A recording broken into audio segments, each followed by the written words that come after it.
Hello friends, welcome to my YouTube channel only chemistry. पाठीमागच्या व्हिडिओमध्ये आपण ऑक्टाहेड्रल कॉम्प्लेक्स असतील ते ऑक्टाहेड्रल कॉम्प्लेक्सचे स्ट्रक्चर कशा प्रकारे आपल्याला लिहिता येतं किंवा कशा प्रकारे आपण ते ड्रॉ करतो. मग त्याच्यामध्ये एक्झाम्पलसाठी आपण एक लो स्पिन कॉम्प्लेक्स पाहिलं, CONH3 पाहिलं. नेक्स्ट आपण ऑक्टाहेड्रलचं एक्झाम्पल घेतलं, पण त्याच्यामध्ये ते हाय स्पिनचं एक्झाम्पल घेतलं, COF6 3-. हे दोन एक्झाम्पल आपण पाहिले, एक लो स्पिनचं दुसरं हाय स्पिनचं होतं. त्याच्यानंतर नेक्स्ट आपण पाहिला टेट्राहेड्रल कॉम्प्लेक्स. मग टेट्राहेड्रल कॉम्प्लेक्स मध्ये आपण NaCl4चं एक्झाम्पल घेतलं.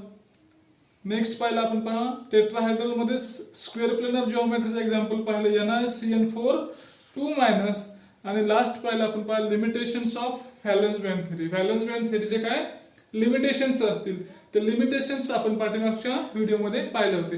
आता या व्हिडिओमध्ये आपण पाहणार आहे जी सेकंड थेरी आहे, म्हणजे व्हीबीटी काय झाली आपली रूल्ड आउट झाली. व्हीबीटी मध्ये काय लिमिटेशन्स आले, ते लिमिटेशन्स आल्यामुळे काय झालं, नवीन थेरी मांडली गेली, ती म्हणजे क्रिस्टल फील्ड थेरी. आता ही क्रिस्टल फील्ड थेरी आपल्याला काय सांगते आपण ऐकूया डिटेल्स मध्ये बघा. The crystal field theory is based on the following assumptions. जे काय अजम्पशन्स असतील ह्या अजम्पशन्स वर ही थेरी डिपेंड आहे. The first assumption is the ligands are treated as point charges. Ligand काय आहे, पॉइंट चार्जेस आहे असं कन्सिडर केलं. Treated as a point charges. The interactions between metal and ligands are purely electrostatic. मग ही जी काही interaction असेल, मेटल असेल तर मेटलमध्ये पॉझिटिव्ह चार्ज असेल, लिगॅन्ड असेल ते इलेक्ट्रॉन डोनर असेल म्हणजे निगेटिव्ह चार्ज असेल, म्हणजे ही जी काही इंटरॅक्शन असेल ती कशी purely electrostatic. The D orbital are degenerate. मग डी ऑर्बिटल आहे, डी चे 5 प्रकार पडतात पहा, DX² - Y², DZ², DXY, DYZ आणि DZX. हे जे काही टाइप्स आहेत ते कसे ऑल आर डिजेनरेट. म्हणजे सगळ्याची एनर्जी काय आहे, सारखी आहे.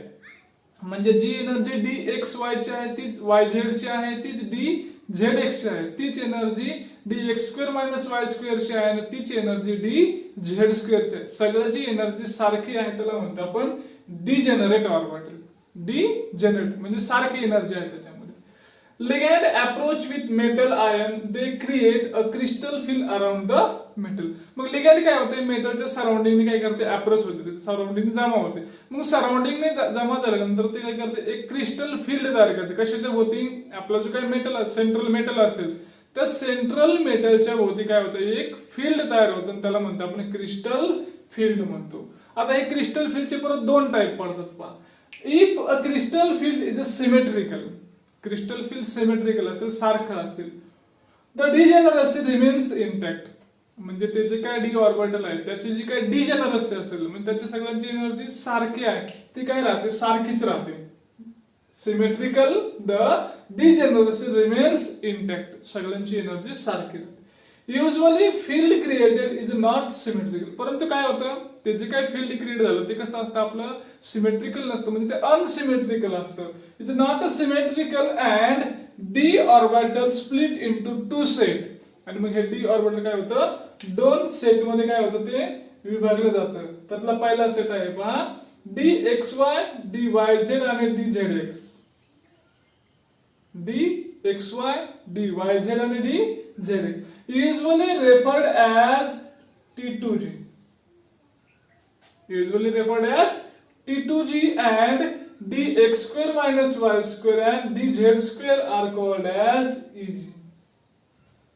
हे जे दोन असतील DX² - Y² आणि DZ², जे स्क्वेअर चे असतील त्याला म्हणायचं EG आणि DXY, DYZ आणि DZX ला म्हणायचं T2G. असे 2 सेट तयार होतात. The difference between 2 orbital splitting is delta octahedral. O for octahedral, हा काय आपला डेल्टा ऑक्टाहेड्रल आहे. आणि तो जो काही स्प्लिटिंग असेल म्हणजेच काय आहे, तर डिफरन्स आहे कोणामधला, हे जे काही 2 ऑर्बिटल असतील ते कसे होतील, आता डिजेनरेट असतील का, ते नाही, त्याचं स्प्लिटिंग झालं म्हणजे काय झालं, त्या ठिकाणी ते विभागले गेले आहे की नाही. मग त्या दोघांमध्ये काय पडेल, एनर्जीचा डिफरन्स पडेल. आणि तो जो काय डिफरन्स असेल तो काय असेल, आपला डेल्टा ऑक्टाहेड्रल या ठिकाणी असणार आहे.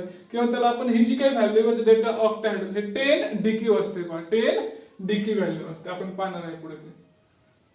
Delta octahedral depends upon strength of ligand. कशावर डिपेंड आहे, लिगॅंडच्या स्ट्रेंथवर डिपेंड आहे. ती लिगॅंड कशी आपली वीक फील्ड आहे, स्ट्रॉंग फील्ड आहे. लिगॅंडच्या स्ट्रेंथ स्ट्रॉंग फील्ड लिगॅंड्स मग कोणाला म्हणायचं स्ट्रॉंग फील्ड लिगॅंड?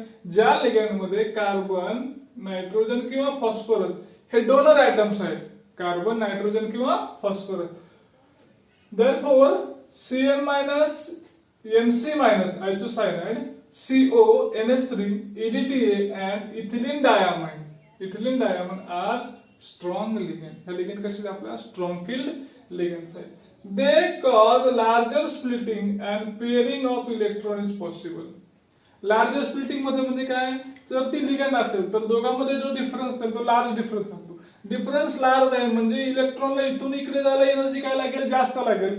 जास्त एनर्जी लागेल म्हणजे तो वर जाईल का? मग जाणार नाही. मग त्या ठिकाणी काय होईल? तो खालीच राहील. म्हणजे त्याचं काय होईल? पेअरिंग पॉसिबल आहे. पेअरिंग फेवर्ड आहे. Pairing is a possible or favoured.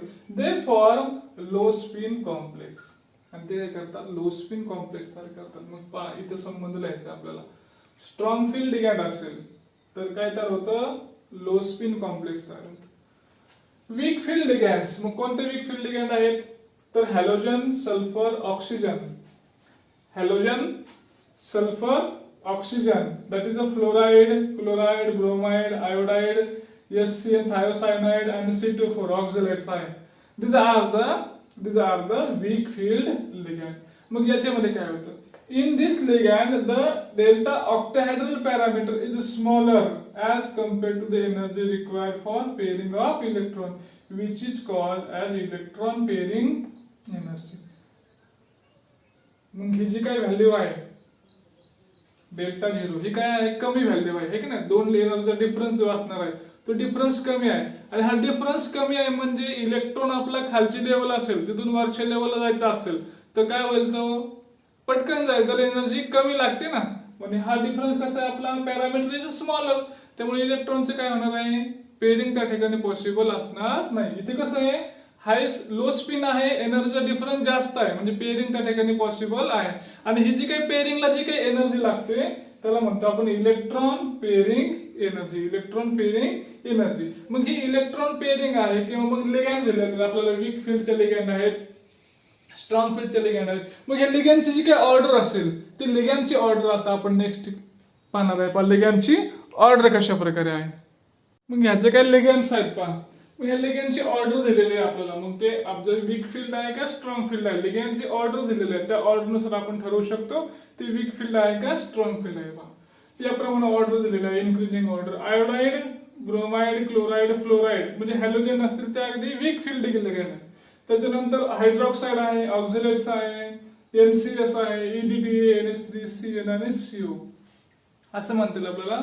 CO ही सगळ्यात स्ट्रॉंग फील्ड लिगॅंड आहे. CO सगळ्यात स्ट्रॉंग फील्ड. त्याच्यानंतर CN आहे, नंतर अमोनिया, अमाइन आहे, नंतर EDTA आहे. म्हणजे ही जी काय ऑर्डर आहे ती काय होते या ठिकाणी इकडे डिक्रीज होत जाते. म्हणजे CO स्ट्रॉंग फील्ड आहे आणि आयोडाइड सगळ्यात वीक त्या ठिकाणी लिगॅंड आहे. अशी ही लिगॅंडची ऑर्डर आहे. याप्रमाणे आपण ठरवू शकतो की ते आपलं कॉम्प्लेक्स आहे ते हाय स्पिन असेल का लो स्पिन असेल. Splitting of D orbital and octahedral complex. आता डी ऑर्बिटलचं स्प्लिटिंग होतं आपण पाहिलं पहा. ते कशामध्ये होतं? ते दोन ठिकाणी स्प्लिटिंग होतं. T2G आणि EG मध्ये त्याचं स्प्लिटिंग होतं. मग ते कशा प्रकारे होतं आपण ते पाहूया. When the metal is surrounded by 6 ligands, then the octahedral complex is formed. Octahedral complex कधी फॉर्म होतं? ज्या वेळेस आपला जो मेटल असेल सेंट्रल मेटल त्या सेंट्रल मेटल आयला 6 लिगॅंडने सराउंड केले. काय म्हणतो आपल्याकडे या ठिकाणी ऑक्टाहेड्रल कॉम्प्लेक्स म्हणतो. This complex and the ligands are in the directions of X, Y and Z axis. त्या लिगॅंड्स असतात ते काय असतील ना? डायरेक्शनल आहेत त्या X, Y आणि Z ऍक्सिसला आहेत. पहा as the ligand approach the metal ion degeneracy of d orbital resolved. ज्या वेळेस जे काही लिगॅंड्स असतात तर लिगॅंड काय होतं त्या ठिकाणी अप्रोच होतील का नाही म्हणजे मेटलला सराउंड करतात त्यावेळेस काय होतं त्या जे काही डी ऑर्बिटल आहेत त्याची डिजेनरसी काय होते स्प्लिट होते. ते डिजेनरसी त्याची रिझॉल्व होते संपून जाते डिजेनरसी त्याची आणि त्या ठिकाणी काय होतं त्याचं स्प्लिटिंग होतं. पहा ऍज डबली डिजेनरेट दोन ठिकाणी होतं ते dx² - y² and dz² दोन भाग झाले. They are called as EG. त्याला काय म्हणतो आपण EG orbitals and triply degenerate तीनचा सेट आहे dxy, dyz and dz6 as a T2G. दोन सेट झाले. dx² - y² dz², याला झाला इजी सेट तयार झाला. आणि dxy dyz आणि dzx काय झाला, T2g तयार झाला. The difference between EG and T2g is a delta octahedral. तो जो काय डिफरन्स आहे तो काय असेल आपला delta octahedral. And which is equal to 10 DQ unit. तिची काय व्हॅल्यू असेल ती किती आहे, 10 DQ युनिट एवढी त्याची व्हॅल्यू आहे. मग या ठिकाणी पहा आपल्याला रिप्रेझेंटेशन दाखवलेलं आहे. हे d ऑर्बिटल आहे, 1 2 3 4 5. हे 5 काय आहे, d ऑर्बिटल आहे. इथे कसे सगळे हे डिजेनरेट आहे, सगळे डिजेनरेट आहे. म्हणजे याची जी काही एनर्जी आहे ती सारखी आहे. म्हणजे सपोज याला म्हणूया आपण सुरुवात करूया, dx² - y² dz², dxy dyz आणि dzx हे सगळे एका लाईन मध्ये आहेत. म्हणजे ही जी काही एनर्जी असेल, या ठिकाणी जी काही व्हॅल्यूज असेल ती काय असेल, याची व्हॅल्यूज असेल. म्हणजे सगळे कसे आहेत, सारखे आहेत. त्याला म्हणतो आपण डिजेनरेट ऑर्बिटल. आता काय झालं, मेटल बरोबर लिगॅंड काय झाले, अप्रोच झाले. लिगॅंड अप्रोच झाले म्हणजे त्याचं काय झालं, स्प्लिटिंग झालं. ते कशामध्ये झालं, T2g आणि EG मध्ये. मग या ठिकाणी पहा हे 2 वर्ष आहेत ते EG आहेत आणि खाली 2 आहेत ते T2g आहेत. मग याचं जे काही स्प्लिटिंग दिलेलं आहे पहा या ठिकाणी EG मध्ये काय काय आहे आपलं, dx² - y² आणि dz². T2g मध्ये काय आहे, dxy dyz dzx. मग या ठिकाणी काय होतं, हे 2 मध्ये स्प्लिटिंग होतं आणि हे 3 मध्ये स्प्लिटिंग होतं. आणि याचा जो काही डिफरन्स असेल तो येतो आपला डेल्टा ऑक्टाहेड्रल. Delta octahedral. आणि याचं किती स्प्लिटिंग होतं EGचं, त्याचं होतं 0.6 DQ होतं, 0.6 DQ. आणि याचं किती होतं, 0.4 DQ ने याचं काय होतं, स्प्लिटिंग होतं. आणि हे आपलं क्रिस्टल फील्ड स्प्लिटिंग आपल्याला सांगता येईल पहा. For D1 D2 D3 configuration the electrons occupy T2g orbital. आता 3च इलेक्ट्रॉन्स आहे आपल्याला. 1 असेल तर तो कुठे जाईल, या ठिकाणी जाईल. 2 असेल तर या ठिकाणी, 3 असेल तर या ठिकाणी जाईल. D1 D2 D3 the electron occupy T2g orbital and they follow the Hund's rules. Hund's rule काय सांगतो, सुरुवातीला त्याचं सिंगली भरलं जातं, नंतर त्याचं पेअरिंग होतं. म्हणून काय करतात, हे हंड्स रूल फॉलो करतात पहा या ठिकाणी. आणि कुठे जातात, हे T2g मध्ये जातात पहा. For D1 D2 D3 and D8 D9 D10 the high spin and low spin configuration cannot be distinguished. म्हणजे या ठिकाणी आता काय आहे, D1 आहे, 2 आहे, 3 आहे. या ठिकाणी इलेक्ट्रॉन पेअरिंगला आहे का आपल्याकडं, नाही. इलेक्ट्रॉन जर पेअरिंगला नसतील आपल्याकडे तर आपल्याला सांगता येईल की या ठिकाणी ते हाय स्पिन आहे का लो स्पिन, ते सांगता येणार नाही. किंवा आपल्याकडे किती आहेत, 8 आहेत. आपण भरूया या ठिकाणी 5 6 7. आता इलेक्ट्रॉन ऑलरेडी कुठे येणार आहेत, 1 2 3 4 5 6 7. आणि राहिलेले इलेक्ट्रॉन कुठे येईल, या ठिकाणी 8 9 10. याची कॅपॅसिटीच नाही ना तेवढी. याची कॅपॅसिटी आहे का, नाही. म्हणजे इलेक्ट्रॉन ऑलरेडी काय होणार आहे, वरती जाणार आहे. इलेक्ट्रॉन ऑलरेडी वरती जाणार आहे. म्हणजे या ठिकाणी आपल्याला या दोघांमध्ये डिस्टिंग्विश करता येत नाही की ते लो स्पिन कॉम्प्लेक्स आहे का हाय स्पिन कॉम्प्लेक्स आहे, हे आपल्याला डिस्टिंग्विश करता येत नाही. त्याच्यामुळे आपण काय म्हणतो याला, दे cannot be distinguish as low spin or high spin complex. ते आपल्याला डिस्टिंग्विश करता येत नाही. Only D4 to D7 render the high spin and low spin complex. फक्त D4 पासून ते D7 पर्यंत याच्यामध्ये आपण हे करू शकतो, डिस्टिंग्विश करू शकतो की हे कसं आहे, लो स्पिन आहे का हाय स्पिन कॉम्प्लेक्स आहे. आता काय करूया, याचं एक टेबल आहे, तो टेबल घेऊया आपण. कॉम्प्लेक्स आपल्याला हाय स्पिन मिळणार आहे का लो स्पिन मिळणार आहे ते पहा. आता स्प्लिटिंग दिलेलं आहे आपल्याला. या स्प्लिटिंग मध्ये आपल्याला कशा प्रकारे दिलेलं आहे ते D4 पासून D7 पर्यंत आपण सांगू शकतो की ते लो स्पिन आहे का हाय स्पिन आहे. D1 2 3 किंवा D8 9 10 यामध्ये आपल्याला ते डिस्टिंग्विश करता येत नाही. मग पहा D4 आहे, पण D4 मध्ये जर हाय स्पिन असेल तर त्याचा जो काय डिफरन्स असेल तो पहा कसा या ठिकाणी असणार आहे. कमी डिफरन्स असणार आहे त्या दोन्ही मधला तो डिफरन्स कसा असेल. म्हणजे या ठिकाणी काय होणार आहे, त्याचं जे काय आहे इलेक्ट्रॉनचं पेअरिंग पॉसिबल असणार नाही. ते कसे राहणार आहेत, अनपेअर्ड आहेत. म्हणजे 1 2 3 4 या ठिकाणी जातील. आणि लो स्पिन मध्ये काय होतं, तो 2 आहे त्या दोघांमधला डिफरन्स कमी डिफरन्स जास्त असतो आणि डिफरन्स जास्त असल्यामुळे काय होतं ते ट्रान्झिशन होत नाही, म्हणजे डी मधून डी मध्ये ट्रान्झिशन होत नाही आणि काय होतं त्याचं पेअरिंग पॉसिबल होतं. म्हणजे या ठिकाणी कसं येईल पहा, 1 2 3 4. सिमिलरली D5 साठी कसं येईल मग, हे हाय स्पिन मध्ये all electrons are singly. Then low spin साठी कसं येईल, दोघांचं पेअरिंग होईल आणि एक सिंगल राहील. D6 मध्ये काय होईल, सगळ्यामध्ये सिंगल जातील, हंस रूल फॉलो होईल आणि एकाचं काय होईल T2G मध्ये पेअरिंग होईल. अगदी त्याच्या अपोजिट साईडून कसं होईल पहा, D6 मध्ये सगळ्याचं काय होईल पेअरिंग होईल, फक्त T2G मध्ये पेअरिंग होईल. आणि D7 मध्ये याप्रमाणे पाहायला मिळेल आपल्याला T2G मध्ये 1 2 1 2 1 1 1 असं 7चं कॉन्फिगरेशन असेल आणि इकडे लो स्पिन मध्ये आपल्याला पेअरिंग पाहायला मिळेल आणि एक इलेक्ट्रॉन जो राहील तो काय होईल EG मध्ये त्या ठिकाणी जाईल. अशा प्रकारे याचं जे काय स्प्लिटिंग असेल लो स्पिन आणि हाय स्पिनचं जे काय स्प्लिटिंग असेल ते आपल्याला त्या ठिकाणी सांगता येईल. चला नेक्स्ट पॉइंट कडे जाऊया.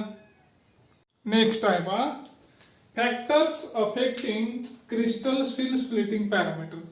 म्हणजे हे जी काही व्हॅल्यू येणार आहे आपली 10 डिग्री व्हॅल्यू जनरली आपण म्हणतो ती व्हॅल्यू किंवा क्रिस्टल फिलचं स्प्लिटिंग म्हणजे डी ऑर्बिटल स्प्लिट होतात T2G आणि EG मध्ये. मग या दोघांमध्ये किती डिफरन्स असला पाहिजे, त्याचं स्प्लिटिंग कमी असलं पाहिजे का जास्त असलं पाहिजे, याच्यावर जे काही फॅक्टर अफेक्ट करतात ते फॅक्टर्स काय आहेत ते आपल्याला पाहायचे. तर पहिला फॅक्टर आहे लिगॅंडचं नेचर आहे पहा. Crystal field splitting depend upon strength of the ligand. कशावर डिपेंड आहे, स्ट्रेंथ ऑफ लिगॅंड. लिगॅंडची स्ट्रेंथ कशी आहे. The ligand which are stronger and those are appear in a spectrochemical series. कसे लिगॅंड आहे, स्ट्रॉंग आहे आणि स्पेक्ट्रोकेमिकल सिरीज मध्ये ती अपीयर्स होते. Close to the central metal ion which result in large crystal field. ती काय होते, स्ट्रॉंग आहे म्हणल्यानंतर काय होईल, ती मेटलच्या अगदी जवळ जाईल आणि मेटलच्या जवळ गेली की काय होणार आहे, त्याचं स्प्लिटिंग काय होणार आहे, लार्ज स्प्लिटिंग त्या ठिकाणी पाहायला मिळेल. मग याच्यावरून आपण काय सांगू शकतो, the ligand which are stronger they cause a larger splitting while ligands are weaker they cause a weaker splitting. जी लिगॅंड स्ट्रॉंग आहे त्याचं स्प्लिटिंग जास्त होणार आहे आणि जी लिगॅंड वीक आहे त्याचं स्प्लिटिंग सुद्धा कमी होणार आहे, स्मॉलर स्प्लिटिंग होईल. नेक्स्ट आहे second, oxidation state of metal. या मेटलच्या ऑक्सिडेशन स्टेटचा काय फरक होतो पहा. The metal with high positive charge result in large separation of T2G and EG set of orbital. म्हणजे ज्याची पॉझिटिव्ह ऑक्सिडेशन स्टेट हाय असेल तो काय करेल, T2G आणि EG या दोघांमध्ये काय करेल, लार्ज सेपरेशन किंवा लार्ज स्प्लिटिंग या ठिकाणी करता येईल. सपोज डायव्हॅलंट आहे आणि ट्रायव्हॅलंट आहे, सेम मेटल आहे, एकाची ऑक्सिडेशन 2+ आहे, एकाची 3+ आहे. मग काय करेल, 3+ वाला काय करेल, त्या ठिकाणी काय करेल, तो लिगॅंड आहे लिगॅंडला जास्त अट्रॅक्ट करेल आणि लिगॅंडला जास्त अट्रॅक्ट केलं म्हणजे त्या ठिकाणी स्प्लिटिंग काय होणार आहे, लार्ज स्प्लिटिंग होईल. जसं की डायव्हॅलंटला काय होणार आहे, जे काय स्प्लिटिंग होणार आहे ते ट्रायव्हॅलंट पेक्षा त्याचं काय असणार आहे, कमी या ठिकाणी स्प्लिटिंग असणार. अशा प्रकारे आपण सांगू शकतो हे दोन फॅक्टर आहे, या दोन फॅक्टरवर जो काही आपला स्प्लिटिंग पॅरामीटर आहे म्हणजे डेल्टा ऑक्टाहेड्रलची जी काही व्हॅल्यूज असेल ती व्हॅल्यू काय असणार या ठिकाणी डिपेंड असणार आहे. चला पुढे जाऊया. पाहता आहे आपला colour of octahedral complex. Octahedral कॉम्प्लेक्सला कलर मिळतो किंवा ऑक्टाहेड्रल कॉम्प्लेक्स आहे ते कलर्ड कंपाऊंड असतात. तर ते काय असतात आपण डिटेल्स मध्ये पाहूया. ऑक्टाहेड्रल कॉम्प्लेक्स मध्ये काय होतं, ज्यावेळेस लिगॅंड असेल ते लिगॅंड मेटलला अप्रोच होते आणि लिगॅंड मेटलला अप्रोच झाले की त्याचं स्प्लिटिंग आपल्याला पाहायला मिळतं आणि तो स्प्लिटिंग डिफरन्स किती असतो आपला 10 DQ असतो. The splitting of octahedral complex into T2G and EG orbital by parameter delta 0. Ligand त्याला अटॅच झाले काय होतं, त्याचं स्प्लिटिंग होते कशामध्ये, T2G आणि EG मध्ये आणि तो जो काही डिफरन्स असतो तो असतो आपला डेल्टा ऑक्टाहेड्रल्स असतो आणि which is equal to 10 DQ आहे.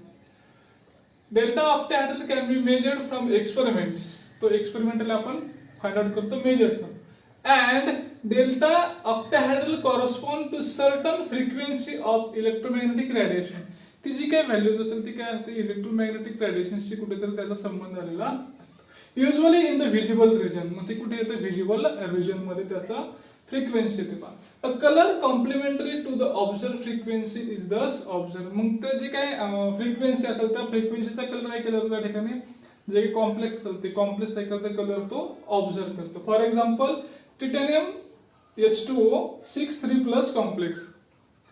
Electron present occupies one of the T2G orbitals. स्कॅन्डियम नंतर स्टेटायडियम येतो. स्टेटायडियम मध्ये किती इलेक्ट्रॉन असतात आपले? मग या ठिकाणी 3+ मध्ये आहे, म्हणजे काय होईल, S मधले 2 जातील आणि D मधले 1 इलेक्ट्रॉन काय होईल, 3+ मध्ये जाईल आणि याच्याकडे किती शिल्लक राहील? फक्त 1 इलेक्ट्रॉन शिल्लक राहील आणि तो 1 इलेक्ट्रॉन काय करतो?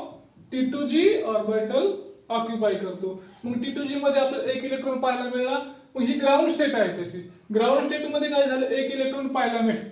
आता काय होणार आहे? सर्टन इलेक्ट्रोमॅग्नेटिक रेडिएशन असणार आहे. कुठे? आपले व्हिजिबल रिजन मधले. मग व्हिजिबल रिजन मधले हे जे काय आपले रेडिएशन्स असतील ते काय करतात? काहीतरी कलर त्या ठिकाणी ऍब्सॉर्ब करतात आणि कलर ऍब्सॉर्ब केल्यावर काय होतं? त्या ठिकाणी एनर्जी ऍब्सॉर्ब करतात आणि एनर्जी ऍब्सॉर्ब केल्यानंतर काय होतं? ते एक्साइटेड स्टेट मध्ये जातात आणि एक्साइटेड स्टेट मध्ये गेल्यानंतर त्याचं काय होतं? ट्रान्झिशन होतं from D to D. The absorption of wavelength of light corresponding to delta octahedral parameter promotes an electron from T2G to EG level. कुठून इलेक्ट्रॉन प्रमोट होतो आपला? T2G पासून EG मध्ये इलेक्ट्रॉन आपल्या त्या ठिकाणी प्रमोट होतो. And complementary to this is imparted to the complex. त्या कॉम्प्लेक्सला काय मिळतं? आपल्या कलर त्या ठिकाणी मिळतो. The violet color of the complex arises from DD transition. त्याला जो काही कलर मिळतो तो कशामुळे मिळतो? त्या DD. मग याला जो काही कलर मिळतो तो कलर कशामुळे मिळतो ऍक्च्युअली? तर त्याचं काय होतं? त्या ठिकाणी DD ट्रान्झिशन होतं. D मधून इलेक्ट्रॉन कुठे गेला आपला?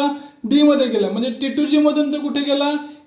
EG मध्ये गेला. म्हणजे इलेक्ट्रॉन काय झालं? या ठिकाणी ट्रान्झिट झालं. त्याला म्हणतो आपण DD ट्रान्झिशन आणि त्याच्यामुळे त्याला काय होतं? कलर त्या ठिकाणी मिळतो. व्हिडिओ आवडला तर लाईक करा आणि रेग्युलर अपडेटसाठी चॅनलला सबस्क्राईब करा. थँक्यू.